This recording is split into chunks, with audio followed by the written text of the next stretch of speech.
Hello everyone. In this video, I will be explaining the factors affecting the decision making. There are various factors which affects decision making, and the first one is programmed versus non-programmed decisions. Programmed decisions are made in predictable circumstances and managers have clear parameters and criteria.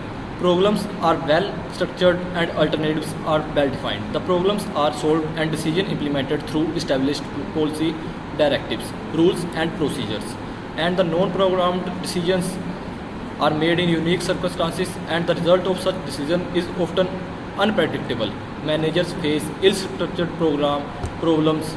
These problems requires a custom-made response and are usually handled by the top management.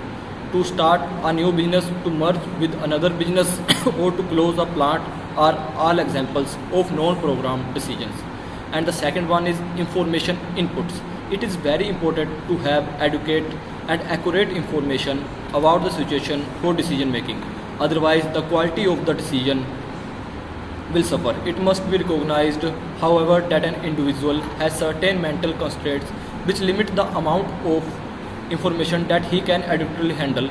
Less information is as dangerous as too much information, even though some risk takers and highly authoritative individuals do make decisions on the basis of compatibility less information than more conservative decision makers. And the third one is prejudice.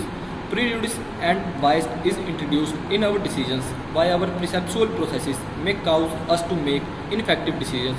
First of all, perception is highly selective, which means that we only accept what we want to accept and hence only such type of information filters down to our senses. Secondly, perception is highly subjective, meaning that information gets distorted in order to be consistent with our pre-established beliefs, attitudes and values. For example, a preconceived idea that a given person or an organization is honest or deceptive, good or poor source of information, late or prompt on delivery and so on, can have a considerable effect on the objective ability of the decision maker and the quality of the decision. And the fourth one is cognitive constraints. In cognitive constraints, a human brain, which is the source of thinking, creativity and thus decision making, is limited in capacity in a number of ways. For example, except in unique circumstances, our memory is short term with the capacity of only a few ideas, words and symbols. Secondly, we cannot perform more than limited number of calculations in our heads, which are not enough to compare all the possible alternatives and make a choice. And the fifth one is attitudes about risk and uncertainty. These attitudes are developed in the person partly due to certain personal characteristics and partly due to organizational characteristics. It is the organizational policy is such that it penalizes losses more than it rewards gains. Then the decision maker would tend to avoid such alternatives that have some chances of failure. Thus, the manager may avoid a potentially good opportunity if there is a slight of chance of loss. The personal characteristic of a decision maker regarding his attitudes towards risk taking affect the success of decision. The risk taking attitude is influenced by the following variables. And the sixth one is personal habits. Personal habits of the decision maker formed through social environmental influences and the personal perceptual processes must be studied in the order to predict his own decision making styles. Some people stick to their decisions even when their decisions are wrong or for example, Hitler found himself bound by his own decisions. Once he decided to attack Russia, there was no coming back. Even when it was realized that the decision was not the right one, some people cannot admit that they were wrong and they continue with their decisions even ignoring such evidence which indicates that change is necessary. Some decision makers shift the blame for failure and on outside factors rather than their own mistakes. These personal habits have great impact on organizational operations and effectiveness. And the last one is social and cultural influences. The social and group norms exert considerable influence on the style of the decision maker.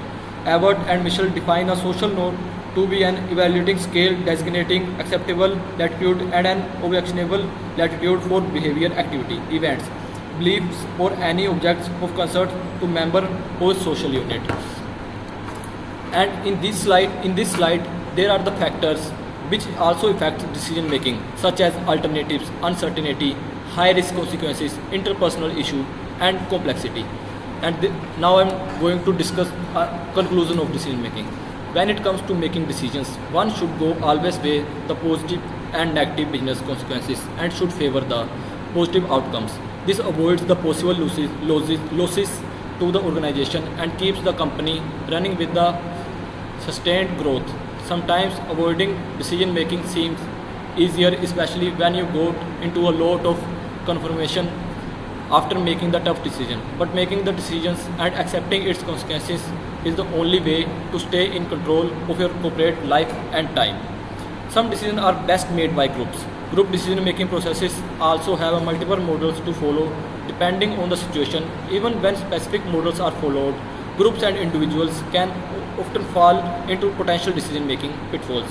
If too little information is available, decision might be made based on a feeling. On the other hand, if too much information is presented, people can suffer from paralysis in which no decision is reached because of the overwhelming number of alternatives. Conversely, a country such as Japan will often take the time to reach consensus when making decisions. Being aware of the various methods for making decisions as well as potential problems that may arise can help people become effective decisions makers in any situations. Thank you everyone for watching my video.